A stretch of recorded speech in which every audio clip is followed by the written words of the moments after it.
இந்த வீடியோவ கடைசி வர பாருங்க. கல்யாணம் பண்ணுனா, இந்த மாரி ஒரு பொண்ண தான் கல்யாணம் பண்ணணும். இந்த பொண்ணோட ட்ரெஸ் கிழிஞ்சிருச்சு. கிழிஞ்ச ட்ரெஸ்ஸ தச்சுக்கிட்டு இருக்கா. அப்போ இந்த பொண்ணோட ஹஸ்பண்ட் வந்து பார்த்துட்டு, "ஏன் கிழிஞ்ச ட்ரெஸ் போடுற? வேற ட்ரெஸ் இல்லையா? என்கிட்ட சொல்ல வேண்டியது தானே. சரி வா நம்ம போய் புது ட்ரெஸ் வாங்கலாம்னு" சொல்றாரு. அதுக்கு இந்த பொண்ணு, "நம்ம இருக்க கஷ்டத்துல ட்ரெஸ் வாங்கணுமா? அந்த பணத்த வைத்து வீட்டு வாடகை கட்டலாம். பணத்த வேஸ்ட்டா செலவு பண்ணாம இருக்கிறத வச்சு சந்தோஷமா வாழலாம்." இப்ப பாருங்க, இந்த ட்ரெஸ் கிழிஞ்ச மாதிரியே தெரியலன்னு சொல்றா. அதுக்கப்புறம் 2 பேரும் சந்தோஷமா அவுட்டிங் போறாங்க. நடந்து போயிட்டு இருக்கும்போது இந்த பொண்ணோட செருப்பு பிஞ்சு போயிடுது. அப்ப இந்த ஆள் பக்கத்துல தான் செருப்பு கடை இருக்கு. வா புது செருப்பு வாங்கலாம்னு சொல்றாரு. அதுக்கு இந்த பொண்ணு, "எதுக்கு காசு வேஸ்ட் பண்ணணும்? எனக்கு புது செருப்பெல்லாம் வேணாம்னு" சொல்லிட்டு பேக்ல வச்சிருந்த பெவிகுக்க எடுத்து தன்னோட செருப்ப ஒட்டிக்கிறா. இந்த ஆளு அந்த பிஞ்ச செருப்ப கீழ தூக்கி போடுன்னு சொல்றாரு. அதுக்கு இந்த பொண்ணு, "இந்த செருப்பே நல்லா தானே இருக்கு. இத நான் 2 மாசம் வச்சுப்பேன். காசு வேஸ்ட்டா செலவு பண்ண வேண்டாம். இருக்கிற காசுக்கு பழம் வாங்கிட்டு போலாம்னு" சொல்றான். இவங்க 2 பேரும் வீட்டுக்கு தெரியாம லவ் மேரேஜ் பண்ணிக்கிட்டாங்க. இந்த பொண்ணு ஒரு கோடீஸ்வர வீட்டு பொண்ணு. ஆனா இந்த ஆளு கூட வாழும்போது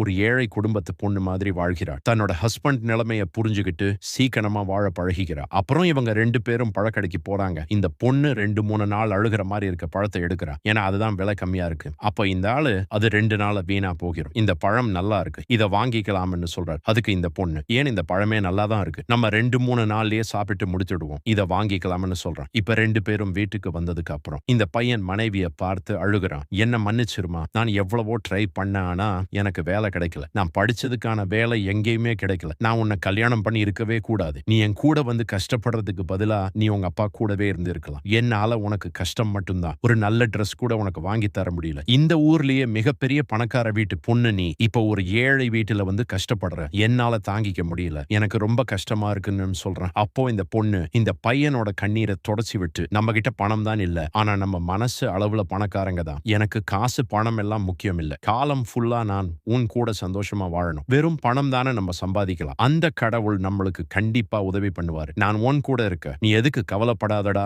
என்னோட அன்பான புருஷன்னு" சொல்றா. இந்த பொண்ணோட சிக்கனமும் அவளோட நல்ல மனசும் அவளோட அளவுக்கு அதிகமான அன்பும் உங்களுக்கு பிடித்திருந்தா இந்த வீடியோவுக்கு ஒரு லைக் போட்டு கமெண்ட்ல சூப்பர் சிஸ்டர்னு கமெண்ட் பண்ணுங்க.